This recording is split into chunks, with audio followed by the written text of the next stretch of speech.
বিষয়ে আপনারা জানেন যে ডাকসু নির্বাচন হয়ে গেছে এবং ডাকসু নির্বাচন নিয়ে যথেষ্ট জল্পনা কল্পনা চলছে।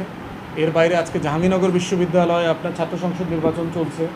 তো ডাকসু নির্বাচনে যেটা সবাইকে সারপ্রাইজ করেছে, শক করেছে, সেটা হচ্ছে শিবিরের প্যানেলের সংখ্যাধিক্য। একটা সংগঠন যারা ওপেন ছিল না এত বছর, তারা কিভাবে এত ভালো করলো এবং এটার প্রভাব জাতীয় রাজনীতিতে কিভাবে পড়তে পারে।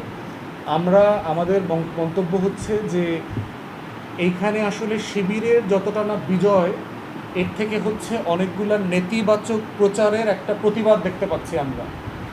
যেমন ধরেন শিবিরের যে ছেলেটা জিএস হয়েছে ফরহাদ, সে তো ক্যাম্পাসে খুব বেশি পরিচিত ছিল না। একটা মেয়ে তাকে রিড করে তার প্রার্থীতা বাতিল করার চেষ্টা করেছে। এইটা করে হেতে বিপরীত হয়েছে, এই ছেলেটাকে জাতীয়ভাবে পরিচয় করে দেওয়া হয়েছে।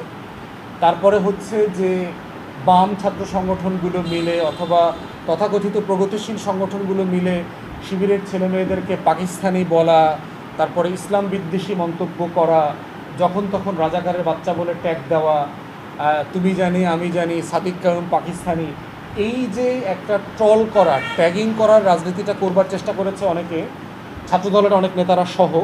এইটা ছাত্র সমাজ ভালোভাবে নেয় নাই, কারণ তারা মনে করেছে 24-এর গণ অভ্যুত্থানের পরে একটা মেধাভিত্তিক পরিচ্ছন্ন রাজনীতি আসবে।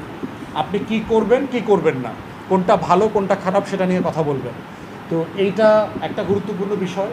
তো এই জন্য বিভিন্ন কারণে এবং বিএনপি এবং তার ছাত্র সংগঠনের নেতাকর্মীদের গত এক বছরের যে আচার আচরণ সারা দেশে এবং ঢাকা বিশ্ববিদ্যালয়ের ছেলেমেয়েরা দেখেছে, এটাও তাদেরকে একটা প্রতিবাদ করার একটা জায়গা করে দিয়েছে যে আমরা আসলে নির্বাচিত হওয়ার আগেই তারা যে কাজগুলো করেছে ক্যাম্পাসে, এটা তো আমাদের নিরাপত্তা সংকট তৈরি করবে। এবং এই নিরাপত্তা সংকটের কারণে তারা মনে করেছে যে আমাদের এটার প্রতিবাদ করা দরকার। এখন সে প্রতিবাদ করলে ভোটটা কাকে দেবে?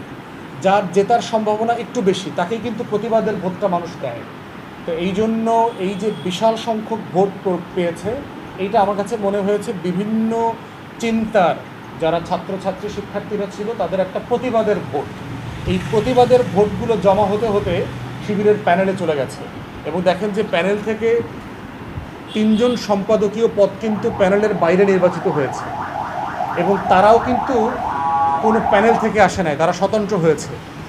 অতএব এই যে নির্বাচনের পুরো প্যাটার্নটা, এটা আপনি কোনো ব্যাকরণে ফেলতে পারবেন না। আগের নির্বাচনের জাতীয় অথবা স্থানীয় অথবা ছাত্র সংসদের কোনো নির্বাচনের গ্রামারে আপনি এটা ফেলতে পারবেন না। এইটাই হচ্ছে আগামী দিনের রাজনীতি এবং নির্বাচনের নতুন গ্রামার। এবং এই ডাকসু নির্বাচনের গ্রামারটা যদি আমরা রাজনৈতিক দল এবং রাজনৈতিক দলের নেতাকর্মীরা ধরতে না পারি, তাহলে আমাদের রাজনীতিটা বিপদে পড়বে। অতএব এই ডাকসু নির্বাচনে মানে জামাত শিবিরের বিজয় হয়েছে, মৌলবাদীদের উত্থান হয়েছে, দক্ষিণপন্থীদের বিজয় হয়েছে, এই ফ্রেমে দেখার কোনো সুযোগ নাই। এখানে প্যান্ট শার্ট পরা মেয়েরাও শিবিরের ছেলেদেরকে ভোট দিচ্ছে, এখন স্কার্ট পরা মেয়েটাও শিবিরের ছেলেকে ভোট দিচ্ছে।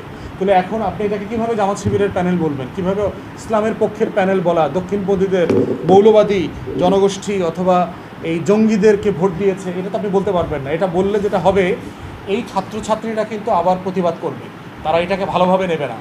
এবং এই শিক্ষার্থীদের প্রতিবাদ জাহাঙ্গীরনগর বিশ্ববিদ্যালয়, রাজশাহী বিশ্ববিদ্যালয়, চট্টগ্রাম বিশ্ববিদ্যালয়ে পড়বে। অতএব সেইটা ভালো হবে না।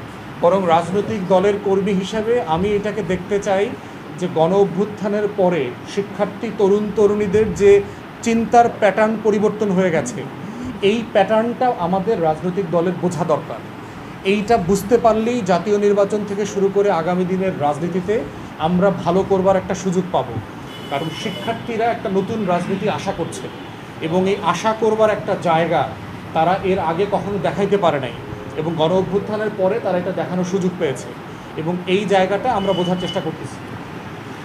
হার্ড হচ্ছে এটার একটা মূল্যায়ন, সেটা হচ্ছে এইটার মাধ্যমে আগামী দিনের জাতীয় রাজনীতির জোট এবং জোট কেন্দ্রিক যে মেরুকরণটা হয়, সেই মেরুকরণের একটা বাস্তবতা তৈরি হওয়ার মানে জায়গা তৈরি হয়েছে বলে মনে করতেছি। তো সেই ক্ষেত্রে ঐতিহাসিক যে মেরুকরণের যে বলয়, কার সাথে কার জোট হবে, সেই জোটের অঙ্কেও একটা হিসাব নিকাশ বদলে যাবার সম্ভাবনা তৈরি হয়েছে। এখন সেটা কি হবে? সেটা হচ্ছে ধরেন টানা আগামী 1-2 মাস বিভিন্ন ছাত্র সংসদে নির্বাচনের পরে এইটা আরও একটু সেটেল হবে। হয়তো একই প্যাটার্নের রেজাল্ট আমরা জাহাঙ্গীরনগরে দেখব না, হয়তো রাজশাহী বিশ্ববিদ্যালয়ের প্যাটার্নটা একটু ডিফারেন্ট হবে, চট্টগ্রাম বিশ্ববিদ্যালয় ডিফারেন্ট হবে, কৃষি বিশ্ববিদ্যালয় ডিফারেন্ট হবে। এই ডিফারেন্ট নির্বাচনের প্যাটার্নের কনক্লুশনটা যেটা হবে সেটা হচ্ছে আগামী দিনের রাজনীতি। অতএব আমি এটাকে লেসন আকারে নিচ্ছি এবং আমাদের